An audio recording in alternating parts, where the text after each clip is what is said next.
Mister ശ്രീനിവാസനെ നിങ്ങൾക്ക് പരിചയപ്പെടുത്തുന്നു. ശ്രീനിവാസൻ തിരക്കഥാകൃത്തും നടനും മലയാള സിനിമയുടെ പുതിയ രോമാഞ്ചമായ ശ്രീനിവാസനോട് നിങ്ങൾക്ക് വേണ്ടി ഒരു ചോദ്യം. ശ്രീനിവാസൻ എന്തിനാണ് സിനിമയിൽ അഭിനയിക്കുന്നത്? എനിക്കറിഞ്ഞൂടാ. കുറച്ചുകൂടെ ഒന്ന് വിശദമാക്കാം. എനിക്കറിഞ്ഞൂടാ.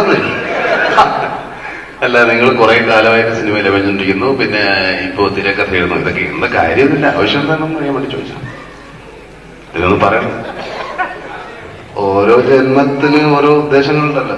നിങ്ങളുടെ ഉദ്ദേശം ഈ ജന്മം കൊണ്ട് ആളുകളെ ശല്യപ്പെടുത്തുന്നതായിരിക്കും ചിലപ്പോ. ഒരു നടന്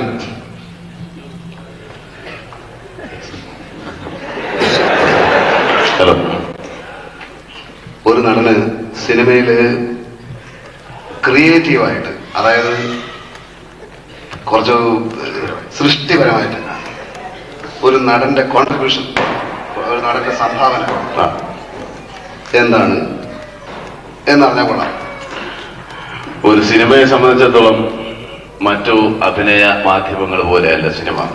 സിനിമയിലെ സ്പോണ്ടേനിറ്റിയുടെ ആവശ്യമില്ല. അതിന്റെ ഒരു എന്താ പറയുക, സ്പോണ്ടേനിറ്റി, തുടർച്ചയുടെ ആവശ്യമില്ല. നാടകമാണെങ്കിൽ ഈ 2.5 മണിക്കൂർ നമ്മൾ രംഗത്ത് വന്നു കഴിഞ്ഞാൽ തുടർച്ചയായിട്ട് അഭിനയിച്ചുകൊണ്ടിരിക്കണം. നാടകത്തിൽ, സിനിമയിൽ അതിന്റെ ആവശ്യമില്ല. അപ്പോ സിനിമയിൽ നടന്റെ കോൺട്രിബ്യൂഷൻസ് എന്ന് പറയുമ്പോൾ ഞാനത് അതിന്റെ ഒരു ഇന്നർ ലെവലിലേക്ക് പോകുന്നില്ല. കോൺട്രിബ്യൂഷൻ, ഈ കോൺട്രിബ്യൂട്ടറി ആക്ടിംഗ് എന്ന് പറയുന്ന ഒരു സംഭവം തന്നെയുണ്ട്. ഓരോ നടനും അങ്ങോട്ടും ഇങ്ങോട്ടുമുള്ള ഒരു രംഗത്ത് വരുന്ന 2 നടന്മാർ തമ്മിലുള്ള പരസ്പര ധാരണയുണ്ട്. കോൺട്രിബ്യൂട്ടറി, നിങ്ങളുടെ അഭിനയം കണ്ട് എനിക്ക് അഭിനയം വരിക, അത് എന്റെ അഭിനയം ആയാസരഹിതമാകുക എന്നൊരു സംഭവമുണ്ട്, കോൺട്രിബ്യൂട്ടറി ആക്ടിംഗ്. അത് കൂടുതൽ യോജിക്കുക സ്റ്റേജിനെ സംബന്ധിച്ചിടത്തോളം ആയിരിക്കും. അല്ല, ഒരു ഫ്രെയിമിൽ നമ്മൾ രണ്ടുപേരും ഉണ്ടെങ്കിൽ, ഒരു സീനിൽ നമ്മൾ രണ്ടുപേരും അഭിനയിക്കുന്നു. അല്ല, ഞാൻ വേറെ കാര്യം ചോദിക്കാനാണ് ഉദ്ദേശിച്ചത്. അതായത് സിനിമ സംവിധായകന്റെ കലയാണെന്നും ഒക്കെയുള്ള ഒരു ചില പദങ്ങളുണ്ടല്ലോ. അങ്ങനെ വരുമ്പോ നടൻ അല്ലെങ്കിൽ താരം അല്ലെങ്കിൽ നടി എന്നൊക്കെ പറയുന്നത് സംവിധായകന്റെ കയ്യിലുള്ള വെറും ഒരു കളിപ്പാവ മാത്രമല്ലേ? എനിക്ക് തോന്നിയിട്ടില്ല. എനിക്കത് പരിപൂർണമായിട്ട് തോന്നിയിട്ടില്ല എന്ന് പറയുന്നുണ്ടല്ലോ. ഞാൻ ചോദിക്കുന്നതല്ലേ, ഇപ്പൊ ഒരു മരത്തെ കൊണ്ടോ അല്ലെങ്കിൽ ഒരു മണ്ണിനെ കൊണ്ടോ അഭിനയിപ്പിക്കാൻ നോക്കിയല്ലോ. അല്ല, അത്യാവശ്യം കോമൺ സെൻസ് എങ്കിലും വേണം. അല്ല, എത്രയോ ആൾക്കാരെ ബസ് സ്റ്റോപ്പിൽ നിന്നൊക്കെ വിളിച്ചുകൊണ്ട് അഭിനയിപ്പിച്ചിട്ടുണ്ട്. അങ്ങനെ അഭിനയിച്ചിട്ടുള്ളത് പിന്നെ അഭിനയിച്ചിട്ടില്ല.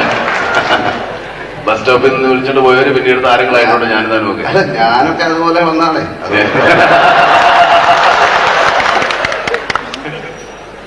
നിങ്ങൾ തമ്മിൽ വഴക്കുണ്ടാവില്ല.